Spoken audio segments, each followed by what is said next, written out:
Now that we've got the modifier structure the way we want it, we can go ahead and start roughing out the shape of this cartoon character's head. I want to change the color of it. It'll make it a little bit easier for me to see as I'm working. Going to select it, go into the name and color section here in the command panel, click on that color swatch and just make it a light gray. Also, I want to go into the modify panel, and in the turbo smooth modifier, I want to enable isoline display. That's going to make it easier for me to see as I'm working. And as always, if we want to use the ribbon, we have to make sure we select the editable poly level of the stack, and we can enable show end result. Cool, so now we can go into the various sub-object modes, such as vertex, and select and maybe move things around. First thing I want to do actually is scale the entire model to make it taller.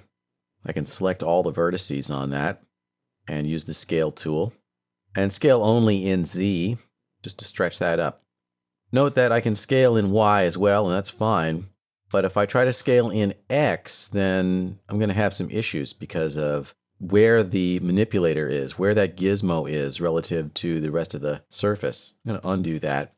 Just to show you that if you want to scale in X, then you want to choose a different transform coordinate center here. Remember, you've got use pivot point center, that's the default. You've got use selection center. What we want in this case is actually use reference coordinate center, which is the third one. And use transform coordinate center refers to which reference coordinate system you've chosen over here. We'll talk about that later, but when it's in the view mode, you're basically working in world space. So when you choose use transform coordinate center, it's referring to this reference coordinate system here. And by default, it's going to place that manipulator or gizmo at the origin. And with that done now, we can scale in X. And that's important because we'll need to come back to that if we want to ever scale in that dimension. Cool. All right, so we want to do some extrusions, and we also want to maybe just move stuff around a little bit. First thing I'm going to do is extrude out a neck. I'll select these polygons here at the bottom, just those two, hold down Control and select those, and flatten them. It's going to make life a little bit easier, so grab the scale tool and just scale it till it's totally flat. And with them still selected, we can go ahead and extrude. We don't actually use the caddy in every case. Sometimes it's easier just to extrude interactively. You can just click on extrude without shift clicking, and then just click and drag in order to create that extrusion. Cool. Now you see we got two extrudes here, and that's because we have an extra set of polygons. It's easier to see if we turn off show end result. We just want to get rid of all of these. So we can grab the select tool and control select these.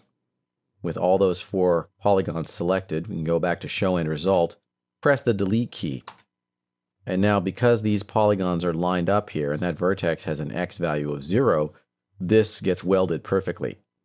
If it didn't have an X value of 0, you would need to move it there, just to reiterate. So if I select that vertex and move it away so that it doesn't have an X value of 0, then we're going to get a split. And sometimes that happens as you're working. Sometimes these vertices get moved and you need to put them back. It's very simple. Just control select all of them, and then with the move tool active, go down and set their X value to 0. And in that case, what happened was they moved to the average center there. So you can do them one at a time, or you can also scale. So just to illustrate that, if I undo that, I can select those two, and I can scale until they're perfectly flat, and then set their X value to 0. And that way, they'll end up where they want to be. All right, so we can go ahead and move some of these points around a little bit. We're not going to spend a huge amount of time on this, but just to show you that you want to kind of get all those sort of hard corners rounded out. We can make some ears. We can go up here, maybe select these polygons. Select a polygon here. We'll make a bunny ear. Go ahead and extrude that.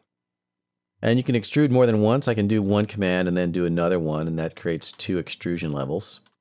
And I also want to flatten this, so I can go into vertex mode and select all those vertices up there. Go ahead and grab the scale tool and maybe go back to the default, which is use pivot point center. Scale those in Y to flatten that out. We can scale these as well, or at least move them. Select these, maybe move them back to kind of flatten out that ear, and likewise with these here. By the way, sometimes you won't be able to see some sub-object. It might be hidden behind the subdivided surface, but you can still select it And of course, you can always go to F3 wireframe mode if you're not sure. So you can select using wireframe mode and then hit F3 again and switch back into shaded mode. I also want to extrude these faces here. Select these in the front. Just control select those and extrude. Just click and drag. Don't need to do very much there. And if you get a little bit of self-intersection, then you can just go back to the move tool. And those faces are still selected. Those polygons are still selected. So I can move them and I can scale them. Try to create the shape that I'm going for here.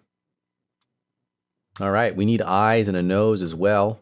We can go into, once again, polygon mode, select this face here, and maybe scale it up a bit. Make the eye bigger. We want nice big cartoon eyes here. And once again, we can extrude. We can extrude maybe inward a little bit. And then once again, extrude, but the second time we can extrude out. And we got some eyes. Very simple. We're just doing a very simple cartoon character here. Now for the mouth, we want to create an edge loop that kind of goes around like this. And using extrude to be kind of difficult, the best way to do this actually is with the cut tool. I'll turn show end result off so we can see what we're doing a little bit better. Grab the cut tool and start chopping through here. And I can cut right in the center of a polygon if I want. And then right click, and I want to just complete this here so that all of our polygon faces are quadrilaterals. Cool, and then see what that looks like with show end result. And now I've got a topology or structure that I can work with. And go back to polygon mode, select these faces here and extrude those inward to create a cavity for the mouth. And we want to make sure we clean that up. Once again, if we turn show end result off, you'll see that there's an extra face here. Right click to exit the extrude and select that face and delete it.